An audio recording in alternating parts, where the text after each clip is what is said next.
There is something people don't say out loud about love. It doesn't always destroy you immediately. Sometimes it waits. It lets you feel safe first. It lets you believe you made the right choice. And then slowly, quietly, it takes everything back. This is the story of Adesuwa, a woman who had everything and still chose the wrong person. In a quiet town called Obiakpa, Adesuwa's name carried weight, not because she was loud, not because she tried to be seen, but because of where she came from. Her father was not just wealthy, he was respected. The kind of man people stood up for without thinking twice. Their house stood behind tall gates, clean walls, order, structure, everything in its place. Adesuwa grew up in that world, a world where nothing was missing. Her life had already been planned.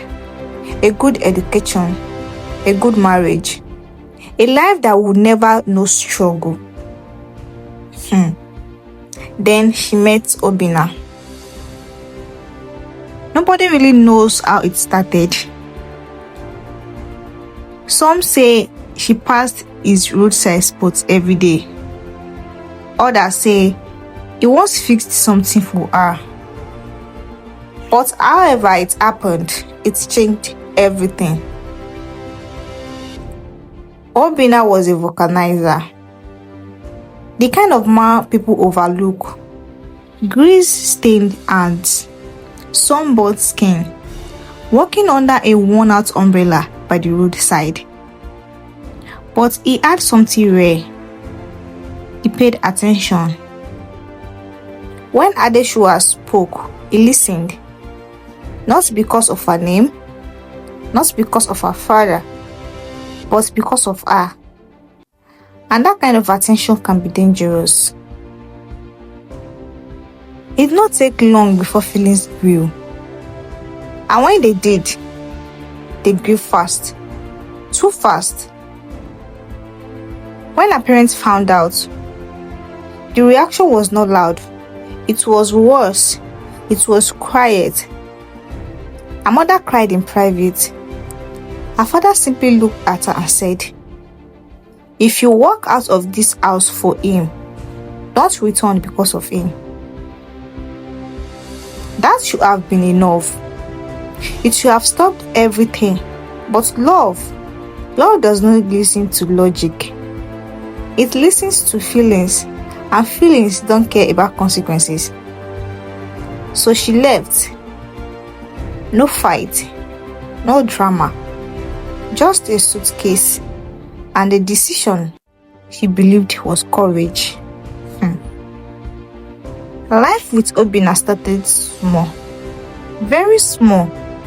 One room, one bed, one fan that worked when it felt like it. The heat was unbearable. The silence at night felt different. Everything about her new life reminded her. This was not where she came from. But she adjusted because she believed in him. Obinna worked hard. He did not stay under the umbrella forever. Slowly, he started selling electronics. Small things at first. Chargers, radios, then televisions. Adesuwa stood beside him. She learned quickly how to talk to customers, how to manage money, how to stretch little into something meaningful. Together, they built something real. People started to notice. They started to talk. Maybe love really is enough. Maybe she made the right choice. 2 years later, Obinna had made it big. Then one evening, something felt different. She closed the shop early and told Adesuwa that they have to be somewhere. They drove in silence into a part of town Adesuwa had never seen before. The car stopped in front of a massive gate. When it opened, Adesuwa froze. A mansion, wide compound, clean white walls, glass balconies, everything shining like something out of a dream. She was left behind. Inside was even more breathtaking. Marble floors, soft golden lighting, luxury furniture arranged perfectly. Adesuwa turned slowly, still trying to understand. Obinna stepped closer, smiled, and said, "This is our new home." Her eyes filled instantly. Everything she gave up suddenly felt worth it. They bought cars, lived big, became successful. Then she got pregnant, and everything began to change. The pregnancy was not easy. She was always tired, always uncomfortable, always hoping tomorrow would feel better than today. But something else started happening. Something she couldn't explain at first. Obinna began to drift. At first, it looked like stress. He came home late. Then later. Then sometimes, not at all. He said business was growing. He said he was tired. He said a lot of things. And she believed him. Because love makes you believe things you shouldn't. Until one name kept appearing again and again and again. Chioma. She worked at the shop. Young, lively, always smiling. The kind of girl people describe as easy to be around. The kind of girl customers liked immediately. Obinna hired her himself. Said they needed help because the business was growing. At first, it was nothing, just work. Then it became something else.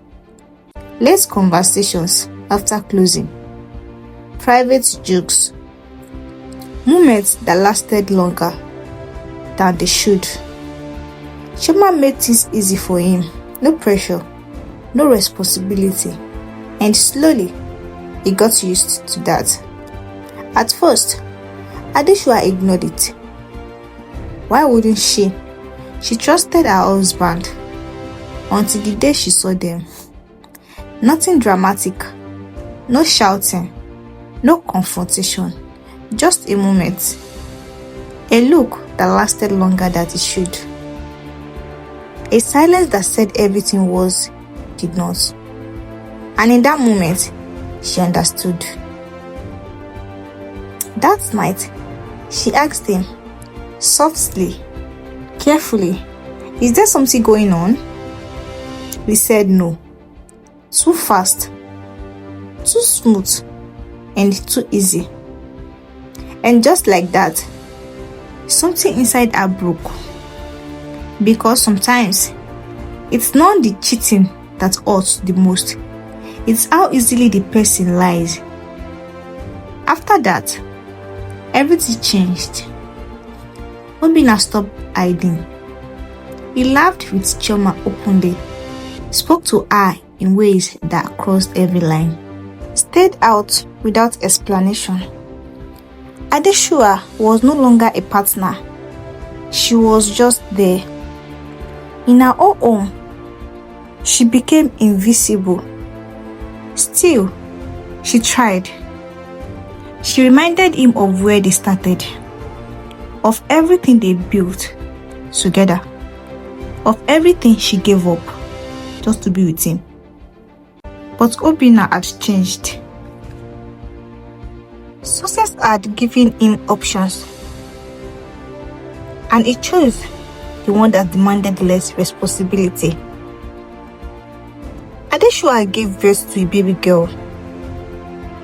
For a moment, things softened. Obinna came home early, held the baby, and smiled again.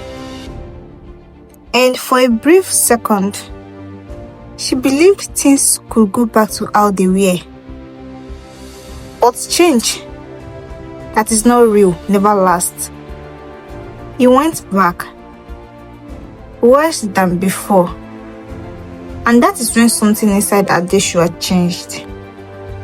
She stopped arguing, stopped begging, stopped explaining. She became quiet, not weak, but broken. Quiet in a way that meant something was happening beneath the surface. And she regretted not listening to her parents. She believes love conquered all. 4 years passed. 4 long years. And during those years, she watched. She learned everything. Their routine, their favorite hotel, the days they met, the way they moved. She didn't react. She prepared. Because by then, this was no longer about love. It was about something else. Something colder. Then one morning, the news broke. Chioma is dead.